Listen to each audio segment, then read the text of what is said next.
It's Later with Mo Kelly, KFI AM 640. We are live everywhere on the iHeartRadio app. I have a new routine. Not that you care, but I want to share it with you anyway. Got a new routine. I usually come to the office anywhere between 3:30 and 4:30, and I usually bring my lunch with me.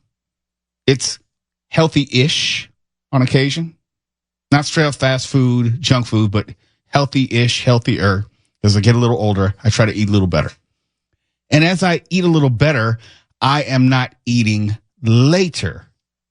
I probably won't have anything to eat for the rest of the night. So I try to have my last meal, unless like Nick Poliokini comes in the studio with pizza like he did last night. I try to finish eating by 5 o'clock. What that has allowed me to do, and there is a point to this, is I get to sleep at a decent hour and my body's not trying to digest food. And from what I read, I get longer REM sleep. I get to sleep more deeply. And when you have longer REM sleep, it is more satisfying for the body, and you find yourself dreaming more vividly, and you'll have longer dreams. I had this dream last night. It was so vivid. I think I'm going to go to Vegas and put $1,000 on this bet. No lie, no exaggeration. I had this dream last night, and I say this looking at TV because the Pittsburgh Steelers are playing right now. I had this dream that the Rams and the Steelers would meet in the Super Bowl. And as of halftime or late in the second half, Pittsburgh was up 24-7. I don't know if I've had a more vivid dream ever. Like someone just dropped the lotto numbers out of heaven for me. So I'm calling my shot right now. It's going to be the Rams and Steelers in the Super Bowl, with the Rams most likely losing, reminiscent of 1980. I think they were at the Rose Bowl, where the Super Bowl was that year, where the Rams did lose to the Steelers. Have you ever had a dream that was just so vivid that you have to believe it? I think I'm going to go make myself be rich and then start off 2025 with not a care in the world, because the truth has been shown to me and I can see the future, just like Back to the Future Part 2. That's the first part. The second part is I had this dream that the United States was going to go through another pandemic a la COVID. And it's not like something I wanted, but it was something that was in my dream. Don't know why. It was just there. And then when I woke up and a few hours into the day, I see the news that California Governor Gavin Newsom has declared a state of emergency due to bird flu. And it got me thinking. It actually got me thinking about yesterday's commentary, where no one wants to believe the government when it has to do with the drones. The government has to be holding something back from us. They have to be hiding something from us. They have to be hiding the truth. And then you have this news today. Not the federal government. It's California's government. And I know we have a real complicated history with Gavin Newsom and any type of infectious disease, whether he's telling us the truth. I'm not pushing that aside. But this is what we do know, having nothing to do with Gavin Newsom. Bird flu, or avian flu, first being detected in Texas and Kansas back in March, at least this year. The virus has spread in 16 states among dairy cattle, including California. But no person-to-person spread of bird flu has been detected as of yet here in California, yes, in other states. Now, according to Newsom's office, nearly all infected individuals in California had exposure to infected cattle. So unless you're like in 4-H like me, living on a ranch, you shouldn't have anything to worry about in the immediate future. But, it gets you thinking, since we've been through COVID, how these things can escalate quickly. Because even though we were told about COVID originally, we said, it's in China, we don't have to worry about it, yada, yada, yada, blah, blah, blah. And the next thing you knew, history happened. And if you're unsure what in a state of emergency declaration is, it's not like we're on the verge of lockdown or we have to go start buying toilet paper and paper towels and acting a fool. No. It's not that at all.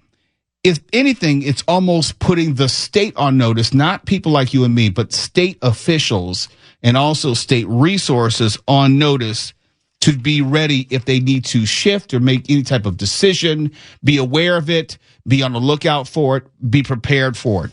That's all. And I just thought my dreams just had a little too much accuracy for me to just push it aside. Tawala, first, good evening. Have you ever had any real vivid dreams where it's like, this has got to be real? This has got to be a message or a sign from somebody somewhere, maybe in the afterlife or another dimension or something? All the time. I've learned to tap into my dream cycle and really try to decipher and allow that to help guide certain things that I may come across. Mark Ronner, good evening. Mo, hello. If we're later in the show, I would be talking to George Norrie about this. He would be the agreed upon expert regarding dreams and interpretation. But since he's not here, you'll have to do. I can fill in for George. In fact, I plan to do that at some point. he doesn't know it yet, but I plan to do. You know, I always have extremely unsettling, realistic, disturbing dreams. But last night, my dream was that I was at a fun house party that had magnificent food, and I had a big plate of food gathered and ready, and I spilled a little bit of wine, and I left to get something to clean it up. And when I came back, my whole plate of food was gone, and I had nothing. And I woke up thinking, well, that's the story of my life. It had to have been an analogy for something. Yeah. I don't have straight up nightmares like someone's chasing me, trying to kill me type thing. My nightmares are always, I should say my dreams are usually unpleasant, like the Rams losing, or there's going to be some sort of a worldwide pandemic. But it's something which is quasi-real. In other words, it could happen in my waking life. It's not something which is way over the top. It's not something like I'm in a plane and all of a sudden the plane blows up and I'm falling. It's nothing like that. It's something which could happen in my day-to-day life. So that's part of the reason I think I'm not a lucid dreamer. As far as I'm concerned, all my dreams are real, and I don't think, hey, this is too ridiculous, I must be dreaming. I don't have that self-realization in my dreams. So you've never had the great god Cthulhu or any of the elder gods appear in your dream and threaten to eliminate all of humanity? Well, I remember when I was a kid, there are some dreams which stick with me, and Twella might get a laugh out of this.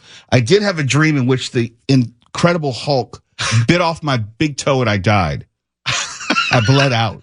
You would die. Wow. Yeah. But I'm being serious. That was a real dream that I had. I remember a dream when I was a kid, about 5-6 years old. I think this is one of the earliest dreams that I can remember. That's weird because Hulk doesn't operate like Mike Tyson. Hulk smash. Don't make sense out of nonsense, okay? I remember a dream, and my mother used to go on these trips to Las Vegas with their church group. They would go for the weekend. I know, church group, Vegas. I know, don't read into it. But in this dream, she was going to Las Vegas, and I wanted to go, but I couldn't go. I had to stay home and take care of the pet ostrich we had. Don't ask me why we had a pet ostrich. No, who doesn't love a pet ostrich? Right. But in the dream, it was an evil ostrich. It had these red eyes. I could see it as clear as day. And then when my mother left, I don't know where my dad was. Maybe he was out at the horse track or something. I don't know. But then the ostrich, which I would lead around the house on a leash, got tired of being led around on a leash, and then it attacked me, and I died. Did the ostrich's eyes shoot laser beams? No, it didn't shoot laser beams, but they were like luminescent red, and then the floor opened up like Stairway to Hell. No, that's not a cuddly ostrich. I wouldn't want that. No. But outside of those two dreams, I don't have over the top dreams. They're usually something like I have the recurring dream of I'm late to the studio and I'm getting ready to miss the start of my own show, locking in. That's a recurring dream. I'm stuck on the freeway, something like that. And I'm calling Tawala and I'm saying, look, I'm almost there. Can you start the show for me? Or there was one dream I started the show on my phone, just calling in. Would I ever be late for my own show? Probably not, because I'm always here early, but it's reasonable enough it could happen in real life. I think everybody in radio has had dead air nightmares, especially going back to the days when you had to physically grab records or carts or whatever you had and have them ready to go, or CDs, whatever. Oh God, I don't have anything to play. We've all had those. And you and I have talked about the other recurring dream that I have, where for some reason I find myself on a toilet in public. Oh, yeah. It could be like in a movie theater. Don't ask me why. It could be in the middle of a mall. Don't ask me why. And my predicament every time is, how am I going to extricate myself from this situation? The toilet paper is to my right, but everyone's looking at me trying to see how I'm going to do this because I'm the only one on the pot. Yeah, public pooping nightmares are some of the worst that you can have. We've all had those. Not if you get that new portable super diaper that we talked about last night. You mean the official Later with Mo Kelly The pit super diaper? Yes. Diaper. Yes. You can go in public. That would erase your fears, Mo. I didn't say I have a fear of it. I'm saying I have a recurring nightmare. If anyone knows me, nightmares are fearful. I'm just like one of the people like, look, I'm not an exhibitionist, but I don't have a problem with all that. I don't care what people think after a certain point. Yeah, but look, nightmares don't come out of nowhere. They reflect things that are either on your conscious or subconscious mind throughout the day. I agree, but I just can't find the connection, what the subtext is. Well, there's no subtext. You have a giant poop phobia. Oh, God. Hi, Robin, who's in for Steph tonight. I'm not going to dignify that with a response. Okay, so now we have it on record, okay? We know that bird flu is coming per my dream, and it was ratified by Governor Newsom in the state of emergency. Mm-hmm. We know that the Rams and the Steelers are going to be in the Super Bowl, with the Steelers most likely winning. Why? Because I had the dream. And I'm probably going to take a poop in public. Why? Because I had the dream. Are we clear? Real quick note. Uh-oh. A conspiracy theory on the bird flu. Coyotes can spread bird flu. Oh, don't do that, Tuala. They actually can. Coyotes can spread bird flu. So can cats. Yes. So if you have a dog that goes outside that's maybe sniffing some unfamiliar poop and you pick it up, that is how you can get bird flu. All right, Tuala, go home. You're just a bastion of bad news. I just need to know one more thing before you break. Sure. What was Tuala wearing in your dream? Hey, don't you worry I'm calling him. Yes. I didn't say I was looking at him. It's a dream. It's not a documentary. You have no idea what he was KFI wearing. AM 640. We're live everywhere on the iHeartRadio app. You're listening to Later with Mo Kelly on demand from KFI AM 640. We had a good run of, I don't know, maybe 3 or 4 weeks in which there was no really bad news to report regarding Metro, be it Metro Bus, Metro Rail. We didn't have any reports. It doesn't mean it wasn't happening. I'm just saying we didn't have any reports of Metro Bus operators being attacked. We didn't have any reports of someone, a rider being attacked on a Metro train platform. Didn't have any of that. No one was shot. No one was stabbed. And then all good things must come to an end, because at least 12 people were injured this morning in a Metro bus crash outside a lumber business in South El Monte. For some reason, the big-ass bus could not see the big-ass lumber truck, and they met head up. 7 people were taken to the hospital, one with critical injuries after a Metro bus hit a truck in El Monte. This happened around 6 this morning outside the Ace Lumber on Rosemead Boulevard. Firefighters say there were 15 people on the bus when the driver swerved into the truck that was carrying lumber. LA Metro says one of the people taken to the hospital was the driver. No word on the driver's condition or what led to the crash. Wait a minute. Swerved into the truck? Swerved into the truck that was carrying lumber.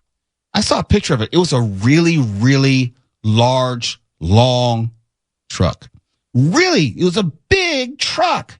I don't know why the bus didn't see it or why the bus swerved into it. All I do know is one person is in critical condition because, of course, if you're on the bus, it's not like they have seatbelts or anything. You can easily lose your balance or be thrown from your seat in an accident like that. But it is strange, the word choice, that the bus swerved. Was it to avoid something and then ended up swerving into the truck? But that wasn't explicitly said. But I would want to know why it swerved into the truck. Swerved into the truck that was carrying lumber. LA Metro says one of the people taken to the hospital was the driver. No word on the driver's condition or what led to the crash. We talk about all the time how you don't have to worry about, or I should say, you just don't have to worry about only the person who may be on the bus, who may try to harm you, or on the train, or on the platform, or the someone who may be outside the bus getting ready to shoot into the bus. We've talked about all those types of incidents, but we've also talked about how seemingly, increasingly, with greater frequency, the buses specifically are getting into accidents. Yes, we talk about the trains, how they may try to, there's a car that might try to beat the Metro train across the tracks, and then you have an accident there. I'm not blaming Metro train. Metro train's going through a clear intersection, and then this car wants to be an idiot trying to beat the train across the tracks. Not talking about that. But it seems like there are more than just a few examples of Metro buses colliding with cars, with lumber trucks, with people. Just seems way too much. It just seems like you're taking your life in your own hands every single time when you're getting on a Metro bus. Either someone on the bus is going to try to kill you, or there's going to be another car out there that might end up killing you. It just seems too much. It shouldn't be this hard. It shouldn't be this hard to get on public transportation and get safely from one side of the city to the other. Maybe 2025 will be a better year for Metro. Oh, and 12, I don't know if you know this, I still have not heard back from anyone at Metro to offer anyone to come on this show. They've gone behind my back to speak to KFI's Michael Monks. They've sent messages to other people. I put it out there through Michael Monks and others like, hey, why don't you come on the show? Tell us something that we don't know about Metro, something that you're doing behind the scenes, something that you're trying to do to increase the safety quotient, something that you're trying to do to decrease the amount of homelessness. Just tell us something. I cannot get one person. Now, they have emailed me on occasion, on 2 occasions to quote unquote correct me. And then I said, I give them a link to the podcast. Like, no, I did not say that. This is what I actually said. You're incorrect. Never hear from them again. Not like, hey, I'm free to come on and talk about this new technology or this new door panel. Nothing. It's radio silence, but they will talk to other people trying to get messages to me to influence what I have to say. I just don't get it. I think Metro is scared to face some hard questions. They can't handle the truth in the statements and the things that you are saying. Your analysis is too real for Metro. But it's not like, look, anyone who's been interviewed by me, I would like to believe that I am fair. I don't sandbag people. I don't bring people on here to just somehow embarrass them or to ask them off-topic questions or put them in a place where it would be dishonest. But that's the problem. The truth in the questions that you would ask mixed with Metro having no real answers, it's only bad for Metro. You can't ask Metro, what are you doing to help prevent some of the violence on bus lines? That right there is already a loaded question for Metro because they have no answer. So why would they come on? I understand why Metro is afraid. I really, really do.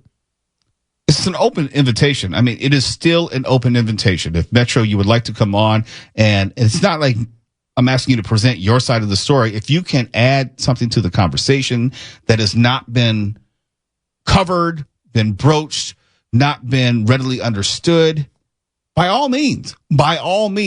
But in the absence of your contributions, I'm going to go off what I know personally from my history, what I know, what is in the public record, and what other people have been told, have been telling me who have been in contact with you.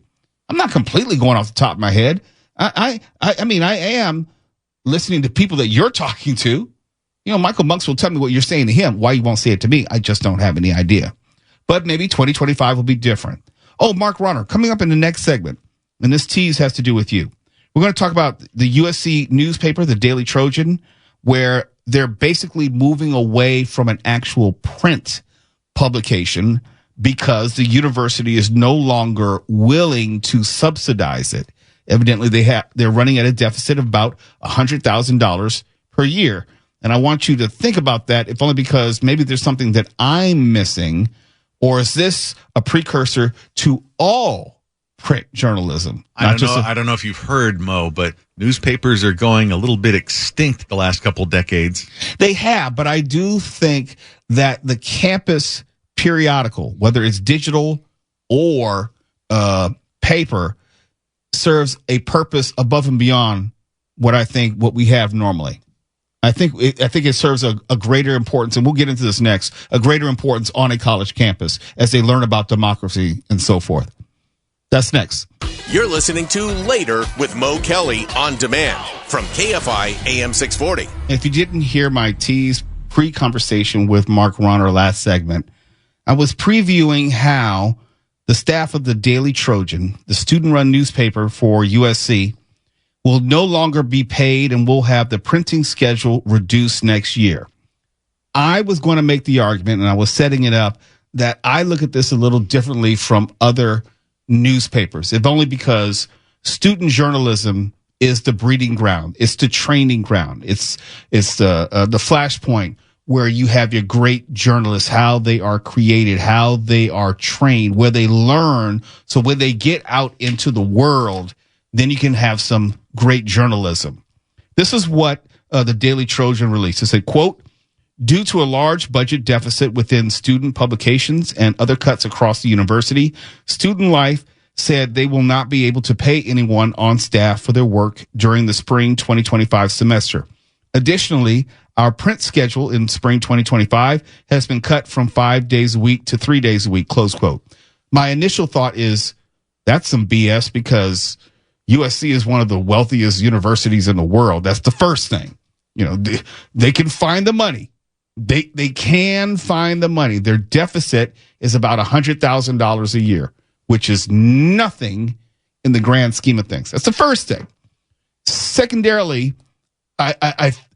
none of us is naive. None of us thinks that actually students or campus needs a physical newspaper. But that doesn't mean you can't have serious journalism. That doesn't mean that you can't have ongoing reporting of not only what's happening on campus, but in the immediate world around them. And this is what the editor-in-chief, Stefano,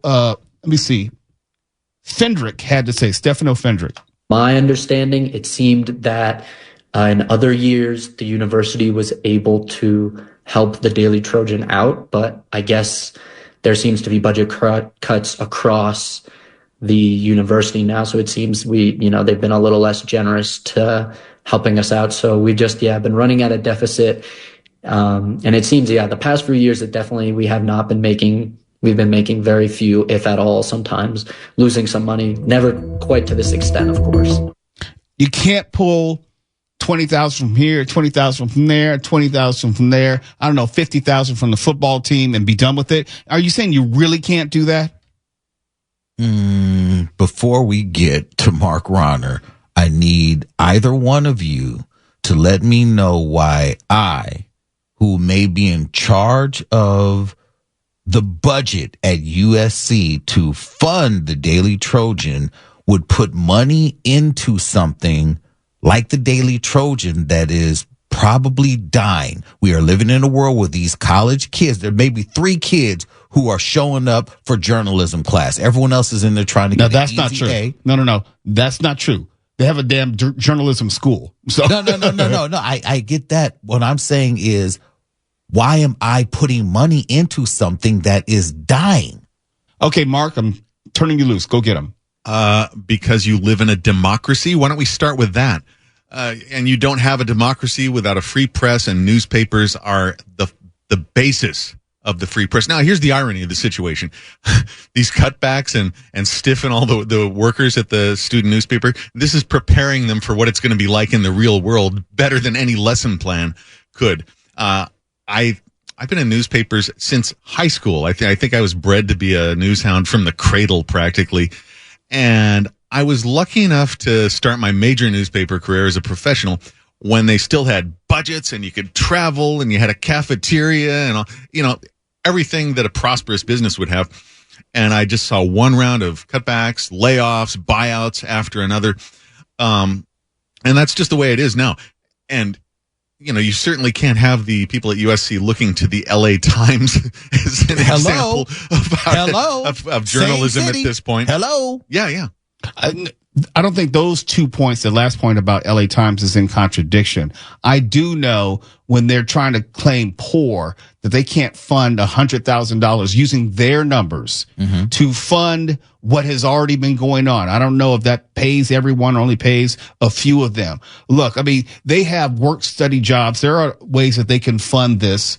I reject out of hand the belief that USC can't find $100,000 to keep the student newspaper, the venerable Daily Trojan, in business. And I put business in air quotes because it's not a profit generating venture. And you should reject that because it's a choice and it fits into the bigger picture of actual legit journalism being dumped on and attacked across the country. I hear you guys. What I'm saying is when we look at the trends in business, and how more and more businesses are working away from, say, something like a newspaper. If you tell me I'm putting my money into a newspaper, I'm saying you're all fired. If you're saying that you have a nice digital platform, okay, that's something else. But do you need all of the money to go into something that's almost archaic and extinct? But I didn't say anything about I had a problem with them reducing their printing. I have a problem with them saying that they're, one, not paying anyone and reducing their printing, and the menial amount of $100,000, which could end this conversation altogether. Yeah, they could pay that, but they don't want to. They've deprioritized it like it's being deprioritized all around the country. And I keep telling people, without a free press, all you will ever know is what people with more money and power than you want you to know. And we're starting to get a glimpse of what that's going to look like. And I say this against the backdrop of what's happening with the LA Times. I say this against the backdrop of Jeff Bezos going down to Mar-a-Lago this weekend. And he is the owner of the Washington Post. Don't think that meeting won't have some sort of influence on the editorial direction of the Washington Post, which goes back to what Mark was saying, a free and independent press, not an arm of propaganda from the White House. When you have the owner of the news outlet sitting down with the president, ostensibly to craft coverage, which is more favorable or more palatable, then you don't have a free press anymore. And that's really not even up for debate. Yeah, the free press is for holding the powerful accountable, not cozying up to them. No, I hear you. I just don't know if there are enough outlets who at one point in time supported the free press are interested in doing so anymore. Well, let me put this into some perspective for you. Think about it like you think of the post office. It's a service. It's a necessary service that Americans count on. And the free press and the USPS are two of the only businesses called out in the Constitution. That's right. Hey. And our founding fathers weren't morons. They did that for a reason. They are necessary for a democracy. I hear you. Guess what's got a bullseye on its back right now? The U.S. Postal Service. That's why I brought that up. It's this is just where we're at. I'm just saying, like, I hear you. I hear the moral argument. I hear what's right and all that. I'm just saying, I don't hear an argument for why USC, crying broke, same as McDonald's. McDonald's could easily pay their employees without firing, letting people go. They could afford the wage increase easily, but they don't because of all the reasons why we know they don't want to. So I'm saying if they're telling you outright, we don't want to, I'm not hearing an argument for why they would say, you know what, you're right. Because they obviously don't care about the things you're saying. No. Agreed. Yes. They don't care. And if in my slightly conspiratorial way, I do believe that this is connected to what happened on campus with the protests last year. Well, I absolutely do. I think you're probably right. And how do you convince somebody to start at ground zero that we need a functioning free press? If you've got to explain that, the conversation's pointless. Let me just do one thing before we go to break. One of the last arguments I had with the big authority figures at the Seattle Times before I left there was, you got to get with the times. Stop calling it a newspaper. It's an information portal. Call it whatever you want. But the actual physical wood pulp paper that you deliver, we're going to outlive that by a good deal.